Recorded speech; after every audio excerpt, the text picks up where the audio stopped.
abantwana babo bala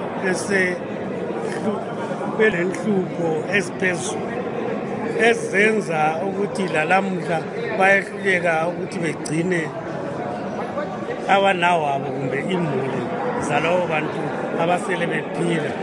So kuloku ngaphathi kuhle inhlelo zalabo abalwela ilizwe, ikakhulu yilabo abasemahofisini kahulumende, ngoba bazabe besithi kasukume esukela khona le eBhinga aye eHarare, umama ongazake vele efike khona edrobheni lokhu wazalwayo, ebese sehluleka ukuthi uyaqonda kubani labo abasemahofisini, ngoba babe sebebone ukuthi imali lezi sokulesikhathi zingathathwa ngabanikazi bese bezithathela bezisebenzisela.